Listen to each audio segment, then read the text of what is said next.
Okay, so is your house an asset or a liability? You've probably heard this answered before. I've got an interesting take on this. Stick around to the end of the video. I hope you're going to go with something that's going to make sense and perhaps make you money in the future. Show reel.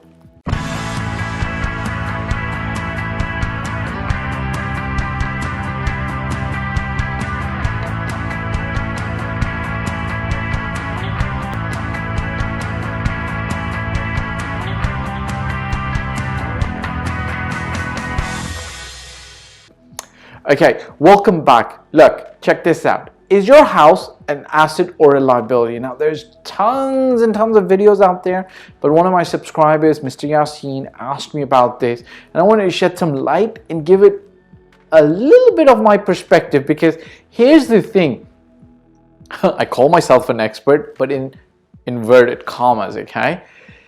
Because regardless of where I am, I'm always updating my opinion based on new knowledge and new information that I gain. And I hope that I'm going to be able to share a few things with you, especially with regards to the Dubai market, the global market, for you to perhaps rethink about the situation. Is your house an asset or a liability? For those who are uninitiated, let's talk in simple terms first. What's an asset? Okay, an asset is anything that, essentially speaking, gives you income. Okay, so land is an asset because you could grow potatoes, sell it, gain income from it. A house that you rent out is an asset because you have a tenant that pays you some rent minus the maintenance and service charges, and you've got net income coming to you, right? A factory is an asset because, you know, when you run it well, there's revenue generated, hopefully net income, money coming back to you. Now, obviously, I don't want to get into the debate, is gold an asset? Because it may rise in money, it may rise in value, but it doesn't give you or generate any income. I don't want to debate that. Is Bitcoin an asset? Is silver an asset? Look, we're not debating that at the moment, okay? Stocks and shares can be an asset because you receive dividends from that, okay? Essentially speaking, just for the purpose of this video, an asset is any type of resource that generates income net into your pocket. Money coming to me. Yes, baby. What's a liability, okay? A liability is money going out, okay? Money essentially going out from you, okay? So it's the other direction. Money essentially leaving you, okay? So the question was the house. So I should have perhaps prefaced this. The house where you live in. The house where you live, okay? So a beautiful little house with a nice chimney and some smoke going out with the door and some windows, right? And some lane and some grass, okay? Okay, so the grass should be green, okay? So the grass is green. The house that you live in or the apartment that you live in is or can it be considered an asset or is it a liability? Well, let's think about it. You're living in this house, okay? Are you getting any income net into your pocket from this house? Because you're living in it.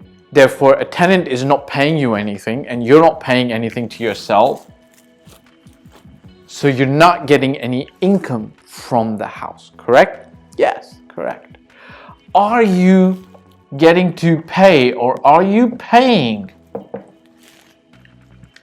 Outflow, is there money leaving you because of you living in this house? Yes, right? So, you know, when the roof kind of breaks up, you got to put some money to fix it, okay? There are service charges to maintain the property, you know, in Dubai, generally speaking, around the world, there are always service charges. There are maintenance charges for you to fix or, you know, things that might break down. Essentially speaking, there might be a mortgage, which is, again, going out, right? So you essentially have money going out, okay?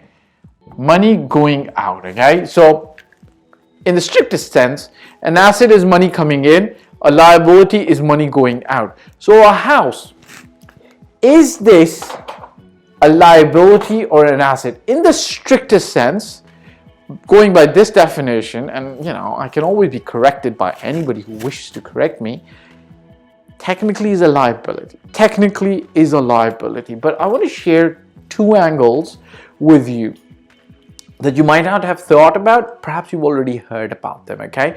I want to share these two angles with you, okay? Number one, and this is from Russell Brunson, okay? And it's to do with entrepreneurship, okay? What does an entrepreneur do, okay? An entrepreneur brings resources together, creates value within them in the way he brings them together to be able to sell them to the world and generate what? Okay? Generate money, okay? Entrepreneurship, essentially speaking, allows you to make money. And this point is by Russell Brunson, okay? I'm going to spell it out. Brunson. Check it out. Check him out. This guy really knows what he's talking about. And he said essentially one thing. He said his father one time said to him, look, Russell, you are going down on this path of entrepreneurship. And essentially speaking, I literally think everybody who's looking to invest in property, real estate, etc., or diversify their portfolio are somewhere in their heart of hearts entrepreneurs, right? They're trying to put or maximize the value of their resources, which is money in some cases, and make more money, right? That's fair. Why not? But Russell Brunson's father said something to him, and he said, look, Russell, you can take as big a risk as possible. However, perhaps it's always going to be a safe bet, or it's a good thing to do, to have one house, okay, that's fully paid up, perhaps, and is always going to provide, with a big garden for your family, is always going to provide shelter for you to know that you can go out there and take massive risk so that you can make more money, right? Because sometimes some people are held back because they think like, if I quit my job and I go into this full-time business, where are my kids going to live? Where's my family going to eat from? Let's talk about just food, a shelter here. Where are they going to live, right? So if you've got this one house that's kind of like paid up, then you're able to take bigger risks that might mean bigger rewards, right? Okay? So this obviously adds to this component, right? So even though this house might be money going out, the fact that you're able to be an entrepreneur and take bigger risks and make more money, perhaps you're going to have excess money, dollars, wealth coming to you. The other thing that I would really, really request you to pay attention to is in the UAE and in Dubai, ever since this markets and freeholds opened up, what has essentially happened is every time you're trying to renew a contract, every time you're trying to speak to your landlord on, maintenance issues, okay? Maintenance is one big thing, okay? And renewal is another very major big thing. Renewal times, rents go up like big time, okay? Renewal times, rents go up. Maintenance issues, some landlords are good, some landlords are not good. And essentially speaking, in the UAE and in Dubai, I would say about 3 months or 2 months or 1 month in some cases. Bless you if you've got a good landlord or a good person managing the property on behalf of the landlord. That 3 months, 2 months, 1 month is massive stress for a lot of people.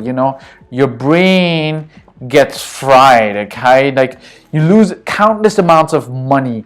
Like think about the stress that causes health problems, right? So if you really think about it, right, in the Dubai environment, okay? Now, check this out. There's one other calculation that you can make, which is, are rents increasing compared to house prices vis-a-vis any mortgage rates, okay? that you might entertain. Now, I'm not a big proponent of this, but there is a calculation out there. You can Google it to understand more, that because if rents are going much higher, then you're always going to be paying a lot of rent if you're living in a house that you don't own. And essentially speaking, all of that combined gives you a sense of, okay, my house is not an asset strictly speaking, but there's other subjective, uncountable, or not easily put into money objectively benefits that I can get from this house. I'm not even talking about capital appreciation, all of that, that might make it worth it owning a property to live in Dubai. Okay, hit the like button, press the subscribe button, send me love, put some comments down below if you agree, disagree, don't like me, love me a lot. Oh, by the way, the like button does something to the YouTube algorithm, and it makes people share the video more, and they're able to see it much more. Okay, so do that for me. Ciao for now. Bye.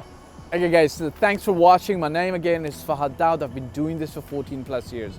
I started in 2006 in Toronto, Canada, and since 2007 I've been doing this in Dubai. I generally talk about real estate, your life, my life, and our path to allowing financial bliss coming to us.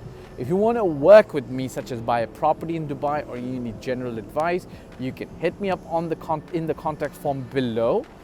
If you've liked this video, I'd appreciate if you subscribe, press the bell icon, and hit the like button, and share it with other friends. Ciao for now.